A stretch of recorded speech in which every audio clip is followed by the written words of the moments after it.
नमस्कार दोस्तों।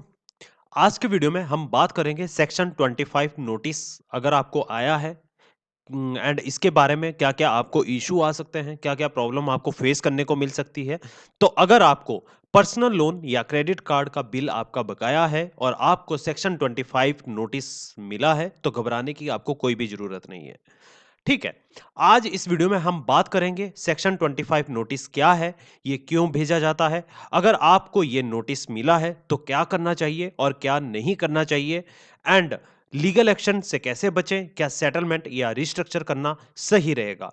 अगर आपका भी लोन या क्रेडिट कार्ड का भुगतान पेंडिंग है या आप कर नहीं पा रहे हो तो इस वीडियो को अंत तक देखें। ये वीडियो आपकी मदद कर सकती है और आप लोन के दलदल से या ओवरड्यू के दलदल से एंड जो आपके मल्टीपल बिल हो चुके हैं उस दलदल से आप बाहर निकल पाओगे और आपको आसानी होगी।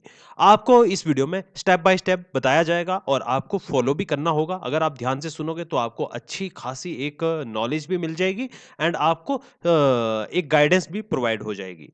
ठीक है, सेक्शन 25 नोटिस क्या है? सबसे पहले हम इस बारे में बात करते हैं कि सेक्शन 25 का जो नोटिस है वो क्या है? सबसे पहले हम ये समझते हैं कि सेक्शन 25 आखिर होता क्या है। जब आप अपने पर्सनल लोन या क्रेडिट कार्ड का बिल का भुगतान नहीं करते हैं तो एनबीएफसी या बैंक आपको एक ऑफिशियल नोटिस भेजती है। ये नोटिस आपके ईमेल पर भी आ सकता है और आपके घर पर भी आता है। मैक्सिमम आपको ईमेल पर आता है, ये नोटिस प्राप्त होता है एंड इस नोटिस में लिखा होता है कि आपने अपनी ईएमआई का बिल का भुगतान नहीं किया है। अगर आपने जल्दी पेमेंट नहीं किया है तो रिकवरी एक्शन लिया जाएगा। हो सकता है कि सिविल स्कोर भी खराब हो जाए आपका जब ये नोटिस आपको आता है। कब भेजा जाता है ये नोटिस ये जानना बहुत ज़रूरी होता है। आपके डाउट भी होते हैं एंड क्वेश्चन आप मैक्सिमम पूछते रहते हो कि ये नोटिस कब भेजा जाता है, कितना टाइम पीरियड लगता है। अगर आपकी जो लोन है और आपका क्रेडिट कार्ड का ओवरड्यू है, अगर आपकी ईएमआई या ईएमआई नहीं है और बिल है 90 दिन से ज़्यादा पेंडिंग हो एंड सेकंड अगर आपका क्रेडिट कार्ड का बिल ओवरड्यू हो और बैंक आपको डिफॉल्टर मान रही है एंड नंबर थर्ड अगर आपने कई रिमाइंडर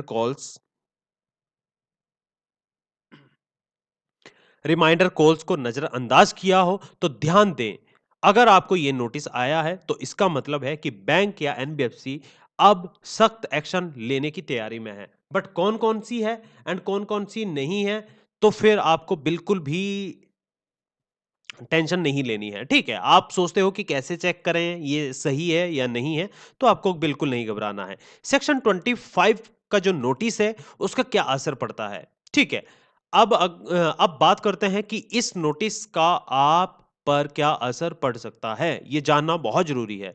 क्यों? क्योंकि आपको नोटिस तो आ चुका होगा या आपका डाउट भी होगा। अगर आपने इसे नज़रअंदाज किया, तो इसमें हम कुछ एक पॉइंट लेंगे, 4 पॉइंट लेते हैं। नंबर 1 सिविल स्कोर गिर सकता है जिससे भविष्य में लोन या क्रेडिट कार्ड लेना मुश्किल हो सकता है। नंबर 2 बैंक या एनबीएफसी आपके खिलाफ लीगल एक्शन ले सकती है एंड नंबर 3 आपका लोन सेटलमेंट के लिए भेजा जा सकता है। ध्यान से आप मेरी बात सुनिएगा कि आपका लोन सेटलमेंट के लिए भेजा जा सकता है जब 90 डेज कंप्लीट हो जाते हैं। ठीक है, 90 डेज जब कंप्लीट हो जाते हैं तो ही आपको नोटिस आता है एंड 90 डेज कंप्लीट होने के बाद ही आपको सेटलमेंट के लिए भेजा जा सकता है जिससे आपकी क्रेडिट हिस्ट्री खराब होगी और रिकवरी एजेंट बार-बार आपको कॉल और विजिट कर सकते हैं। ठीक है, तो इसे आपको हल्के में नहीं लेना है, सही कदम उठाना है और आपको सेक्शन 25 नोटिस मिलने के बाद क्या करना चाहिए? ये बहुत इंपॉर्टेंट है, आपको नोटिस मिल तो जाता है, आप उसको देखते रहते हो एंड अब क्या करना है और क्या नहीं करना है। ठीक है, अगर आपको ये नोटिस मिला है तो सही तरीका इसका क्या है? नंबर 1 सबसे पहले नोटिस को अच्छे से पढ़ें। अच्छे से आपको नोटिस को पढ़ना है। अगर आप नहीं खुद से पढ़ सकते हो तो जिसको पढ़ना आता है उससे उसको पढ़वाएँ। नहीं तो आज के समय में आप गूगल पर जा सकते हो। जब गूगल पर आप सर्च करते हो तो उसमें एक फ़ोटो का ऑप्शन आता है। उस पर जब आप क्लिक करोगे तो आपका कैमरा ऑप्शन ऑन हो जाएगा और जो आपका नोटिस है उसका स्क्रीनशॉट लेकर वहाँ पर आपको चेक कर लेना है। ठीक है? कोई प्रॉब्लम नहीं है। नोटिस में जो भी लिखा है उसे ध्यान से पढ़ें और बैंक या एनबीएफसी क्या मांग कर रही है साफ-साफ देखें। उसमें क्लियरली आपको देखना है कि बैंक ने उसमें सेटल का ऑफर दिया है या ओवरड्यू का क्या बैंक उसमें कहना चाह रहा है। ठीक है, बैंक और एनबीएफसी जहाँ से भी आपका लोन है, क्रेडिट कार्ड है एंड उनसे कॉन्टैक्ट करें, उनसे बात करें। आपको जिस लोन या क्रेडिट कार्ड का नोटिस मिला है, उस बैंक के कंज्यूमर केयर जो सॉरी कस्टमर केयर जो है और लोन डिपार्टमेंट है, उनसे बात करें। उनसे पूछें कि सेटलमेंट या रिस्ट्रक्चरिंग का कोई ऑप्शन है या नहीं है। आपको अपने कस्टमर केयर से आपको बात करनी है। आपका लेंडर भी हो सकता है, अगर आपका एनबीएफसी ऐप है या बैंक है, तो आप बैंक से भी बात कर सकते हो कि क्या मैं लोन रिस्ट्रक्चर कर सकता हूँ, जो आपका पेंडिंग अमाउंट बचता है या फिर मैं सेटलमेंट कर सकता हूँ। कोई मेरे लिए ऐसा ऑफर है या नहीं है। ठीक है। पार्शियली पेमेंट या सेटलमेंट के बारे में बात करें। पार्शियली पेमेंट आपको कब करनी है, ये मैं आपको बाद में बताऊंगा। थर्ड पॉइंट आपका ये बहुत इंपॉर्टेंट है कि पार्शियल जो पार्ट में आप अमाउंट पेमेंट करते हो, क्या ये सही रहेगा या फिर आपका सेटलमेंट या रिस्ट्रक्चर सही रहेगा। अगर आप पूरा लोन नहीं चुका सकते हो, तो बैंक से सेटलमेंट ऑफर या ईएमआई एडजस्टमेंट के लिए बात करें। और सेटलमेंट में आपकी सिविल हिस्ट्री खराब हो सकती है, लेकिन कभी-कभी ये आखिरी विकल्प भी होता है। जब आपके पास पैसा ही ना हो, तो फिर आपके पास एक ही विकल्प बचता है। क्या विकल्प बचता है? सेटलमेंट का। और आखिरी विकल्प हमेशा रखना चाहिए सेटलमेंट का, बाकी नहीं। ठीक है। नंबर 4 रिकवरी एजेंट से सावधानी से बात करनी है। मैंने पहले भी कहा था रिकवरी एजेंट आपसे कैसे भी बात करें, आपको सावधानी से बात करनी है। अगर कोई रिकवरी एजेंट आपसे कॉन्टैक्ट करता है तो शांत रहें। उनसे प्रूफ मांगे कि वो बैंक की तरफ से ही कॉल कर रहे हैं। किसी भी अज्ञात व्यक्ति को पैसे ना दें और सभी पेमेंट बैंक अकाउंट में ही करें। आपको जहां से आपने लोन लिया हुआ है या क्रेडिट कार्ड आप यूज कर रहे हो, सो आपको उन्हीं को ही पेमेंट करना है, अन्यथा आपको किसी को पेमेंट करने की कोई आवश्यकता नहीं है। मोस्ट इंपॉर्टेंट लीगल हेल्प लें। अगर जरूरत पड़े, अगर बैंक कोई कोर्ट नोटिस भेजती है, तो लीगल एडवाइजर से बात करें। आप बैंकिंग से भी अपनी शिकायत कर सकते हो, तो आपको ये बहुत जरूरी है। जब आपके लोन लाखों में हो जाते हैं, 1-2 लाख 3 लाख रुपए, और आपको लगता है कि अब हम इस दलदल से कैसे बाहर निकलें, हमें क्या क्या स्टेप लेने चाहिए, तो आप अपने लीगल एडवाइजर से हेल्प ले सकते हो। ठीक है। आप अपने नियर बाई या किसी लीगल फर्म में आप उनसे हेल्प ले सकते हो। ठीक है। तो हेल्प जो कोई लेगा, तो उसका चार्जेस भी आपको पे करना होगा, बट आपको सही गाइडेंस मिल जाएगी और आपका बहुत सारे नुकसान होने से बच जाते हैं।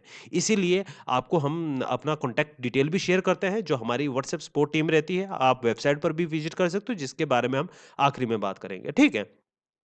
याद रखें, आपको बहुत सारी चीजें याद रखनी है कि बैंक हमेशा आपके रिपेमेंट में मदद करना चाहती है, बस सही कदम उठाना जरूरी है। कैसे ये चीजें होगी? ठीक है। इसमें सेक्शन 25 नोटिस के बाद क्या नहीं करना चाहिए? बहुत सारी चीजें आप ऐसी है जो अदर एक्टिविटी करते हो कि जो नहीं करनी चाहिए। सो ये बहुत इंपॉर्टेंट है। कौन सा? नोटिस को इग्नोर मत करें। अगर आप इसे इग्नोर करते हैं, तो बैंक आपके खिलाफ लीगल केस दायर कर सकती है। नंबर 2, गलत सेटलमेंट ऑफर से बचें। कोई fraud recovery agent fake settlement offers देते हैं। सेटलमेंट सिर्फ बैंक के माध्यम से करें, किसी मिडल मैन से ना करें। ठीक है। मिडल मैन यानी किसी भी एजेंट की या किसी और की बातों में आकर आपको कोई भी पेमेंट नहीं करना है। ठीक है। गलत व्यवहार मत करें। किसी के साथ आपको कोई लोग गुस्से में रिकवरी एजेंट से झगड़ते हैं, तो सिचुएशन को और खराब कर सकते हैं। एंड प्रोफेशनल तरीके से बात करें और अपने अधिकारों को समझें। और आपके अधिकारों को समझाने के लिए हम बैठे हैं यहाँ पर, और भी बहुत सारे आपके legal adviser, loan adviser, financial adviser आपके सपोर्ट में हैं बैठे हुए। क्या सेटलमेंट करना सही रहेगा? आप ये भी सोचते हो कि यार सेटलमेंट करना सही रहेगा। अब सवाल ये आता है कि अगर लोन ओवरड्यू है, तो क्या सेटलमेंट सही रहेगा? सेटलमेंट एक अच्छा ऑप्शन हो सकता है, अगर आपके पास अभी पैसे नहीं है, लेकिन कुछ अमाउंट चुका सकते हैं। अगर आपके पास कुछ एक अमाउंट होता है, तो आप चुका सकते हो। बैंक या एनबीएफसी आपको लोन रिस्ट्रक्चर ऑफर दे रही है, तो आप उसको एक्सेप्ट करें। अगर आपको बैंक कह रहा है कि हम आपके लोन को रिस्ट्रक्चरिंग कर देते हैं, तो आपको उसको एक्सेप्ट करना चाहिए और सेटलमेंट नहीं करना चाहिए। सेटलमेंट के नुकसान बहुत ज्यादा है। सिविल आपका खराब होगा। लोन सेटल मार्क आपके सिविल में लग जाएगा कि लोन सेटल्ड मार्क आ जाएगा, जिससे आगे लोन मिलने में बहुत ज्यादा मुश्किल होगी। और सेटलमेंट के बाद बैंक आपसे बचे हुए इंटरेस्ट की रिकवरी कर सकती है। बैंक सेटलमेंट करने के बाद भी बैंक अपना जो इंटरेस्ट रेट है उसकी वसूली कर सकती है। इसलिए सेटलमेंट से पहले बैंक से लिखित रूप में लेना चाहिए, टर्म कंडीशंस लें। टर्म एंड कंडीशन में आपको लिखित रूप में बैंक से लेना है कि आप फ्यूचर में हमसे कोई भी पैसा वसूल करने के लिए परेशान ना करोगे, कॉल नहीं करोगे, कोई नोटिस नहीं भेजोगे और हमारे सिविल पर इम्पैक्ट ना करोगे। तो मैं समझाते-समझाते मैं थक चुका हूँ आप लोगों को, बट आपको समझ में नहीं आती है।